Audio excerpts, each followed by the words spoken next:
देखो बच्चों कि आपको पता है कि कल हमारी इंडिया को गई हार गई ना। तो उससे मैं आपको एक बात बताना चाह रहा हूँ कि जीवन में अगर तुम हार भी जाओ ना तो हारना भी क्या तुम्हारा एक एक्सपीरियंस है। क्या है? एक्सपीरियंस। इस मामले में दो बात है तुम्हारी, success for experience, experience for bad experience.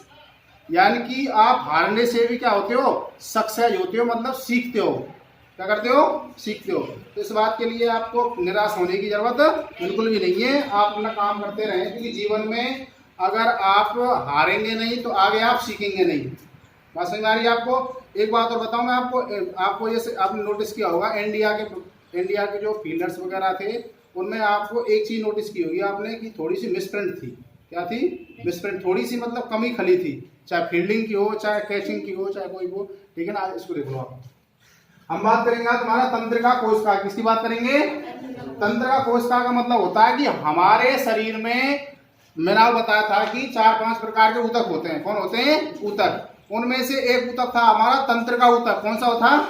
तंत्रिका ऊतक हमारे लगभग काम करता है हमारा ज्ञानवर्धक का। किसका काम करता है? ज्ञानवर्धक का, या हमारी ज्ञानेंद्रियों से संबंधित होता है। यानी कि कुछ तो आपकी आंखों द्वारा जुड़े हुए होते हैं, कुछ नाक द्वारा, कुछ जीवा द्वारा, कुछ हमारे मस्तिष्क में। यानी कि मेन जो इसका संबंध है वो तुम्हारे रीढ़ की हड्डी, मेरुरज्जु और मस्तिष्क से होता है। किससे होता है?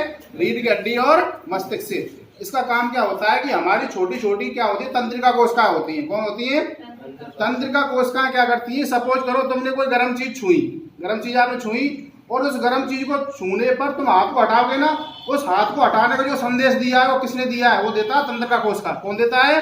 अब तंत्रिका कोशिका की भी छोटी सी बात करेंगे, खाली हम एक तंत्रिका कोशिका की बात करेंगे। एक तंत्रिका कोशिका कैसे हमारी? सपोज करो ये तुम्हारी तंत्रिका कोशिका है, जिसका क्या तुम्हारे चित्र है। तो तंत्रिका कोशिका हमारी इस तरीके के डायग्राम में होती है। उसमें क्या होती है? ऐसे जो ये झाड़ी में आपको दिख रही है ना, प्रवर्ण से दिख रहे हैं, इनको कहते हैं तुम्हारे ध्रुमका। क्या कहते हैं? ध्रुमका।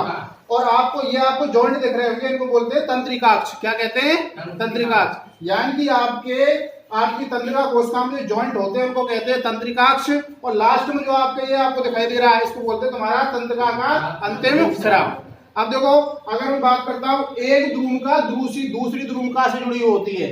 एक ध्रुमका दूसरी ध्रुमका जुड़ी होती है। इसी प्रकार आपका एक तंत्रिकाक्ष दूसरी ध्रुमका से, और ध्रुमका किससे जुड़ी होती है? तुम्हारी कोशिकाएं से। और कोशिकाएं के अंदर कौन होता है? हमारा केंद्रक होता है। कौन होता है? केंद्रक। यानी कि आपकी बहुत सारी तंत्रिका कोशिकाएं एक दूसरे से जुड़कर बहुत सारी जटिल यानी बहुलक के रूप बनाती हैं। और मैंने आपको बता रखा है कि कोशिकाओं से अनेक कोशिकाओं से मिलकर कौन बने होते हैं? हमारे ऊतक। और ऊतकों से मिलकर कौन बने होते हैं? हमारे अंग। और अंग से मिलकर क्या बना होता है? हमारा शरीर या तंत्र। ठीक है ना? बाकी नेक्स्ट